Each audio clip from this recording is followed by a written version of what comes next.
శుభమస్తు. శ్రీరామ జయం. ఓం గ్లౌం గం గణపతయే నమః. గణపతిని స్మరిస్తే అనేక లాభాలు. 1 కోపం తగ్గుతుంది. 2 కూర్చునే అలవాటు పెరుగుతుంది. 3 ఆలోచనా శక్తి, విశ్లేషణాత్మకమైన ఊహలు కలుగుతాయి. 4 మంచి వాగ్ధాటి అలవడుతుంది. 5 వ్రాసే శక్తి, వేగంగా వ్రాసే శక్తి అభ్యాసం అవుతుంది. మహాభారతానికి వ్రాయసగాడు గణపతి కనుక 5వ లక్షణంగా వ్రాసే శక్తి అలవడుతుంది. 6 ఏ రహస్యమైన ఎటువంటి విషయమైనా వినే శక్తి, ఓపిక పెరుగుతాయి. 7 ఎటువంటి విషయమైనా, ఎంత గంభీరమైన విషయమైనా కడుపులో దాచుకునేటటువంటి ఓపిక, సహన శక్తి పెరుగుతుంది. 8 అందరినీ ప్రేమగా, అపేక్షగా చూచేటటువంటి అలవాటు పెరుగుతుంది.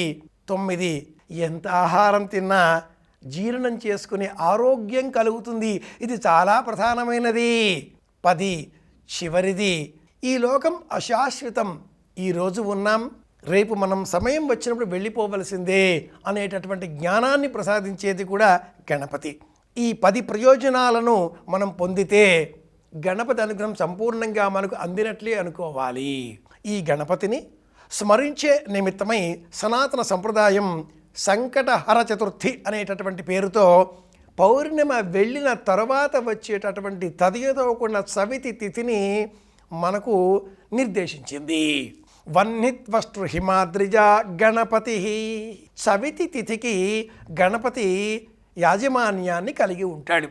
పౌర్ణిమ నాడు సాయంత్రం సూర్యాస్తమయం కాకంటే ముందే ఉదయించేటటువంటి చంద్రుడు చవితిథి కాలానికి కృష్ణపక్షంలో 9, 9:30 ఈ మధ్య సమయంలో ఉదయిస్తూ ఉంటాడు. అంటే రాత్రి 2వ జాము ప్రారంభం అయ్యేటటువంటి సమయం.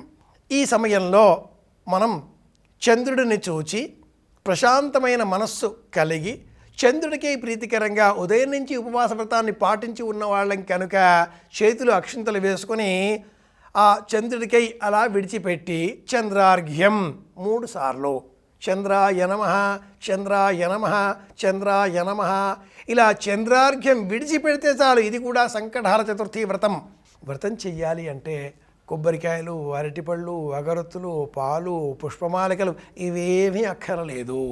ఇవన్నీ వస్తువులు, ఆడంబరాలు. వస్తువులు ఉంటే వినియోగిద్దాం, లేకపోతే అన్నింటికంటే కూడా ప్రత్యేకమైనటువంటి మనస్సును ఆయుధంగా, సమర్పణగా, స్వామికి ప్రీతికరమైనదిగా, పరమాద్భుతమైన వస్తువుగా భావన చేసి పరమేశ్వరుడి సమానమైన, పరమేశ్వరుడి కంటే కూడా ఇంకా ఎక్కువగా మనం భావించే ఆ విఘ్నేశ్వరుడికి సంకటహర చతుర్థి పేరిట సమర్పించాలి. మనస్సును విఘ్నేశ్వరాధీనం చేయడమే సంకటహర చతుర్థి వ్రతం. ఓం గ్లౌం గంగణపతయే నమః, ఓం గ్లౌం గంగణపతయే నమః, ఓం గ్లౌం గంగణపతయే నమః అంటూ ఉదయం నుంచి రాత్రి వరకు గణపతి నామస్మరణ చేస్తే చాలు మనం చెప్పుకున్న జాబితాలో ఉండే ఆ 10 ప్రయోజనాలు మనకు లభిస్తాయి. ప్రశాంతంగా కూర్చోగలగడంతో ప్రతి సమస్యను విశ్లేషణాత్మకంగా ఆలోచించగల నేర్పు గణపతి అనుగ్రహంగా వచ్చి చేరిన కారణంగా అన్ని విషయాలలో కూడా విజయాన్ని సాధించగలుగుతాం. అందుకే ఏ కార్యక్రమం ప్రారంభించినా కూడా ముందు గణపతిని స్మరించాలి అని చెబుతుంది ఆధ్యాత్మికం. గణపతిని స్మరిద్దాం. గణపతి అనుగ్రహంతో సంకటహర చతుర్థి వ్రతాన్ని 10 ప్రయోజనాలు పొందే విధంగా చేద్దాం. అందరి క్షేమాన్ని కోరుదాం. మళ్ళీ రేపు కలుసుకుందాం. శ్రీరామ జయం. ఓం గ్లౌం గం గణపతయే నమః.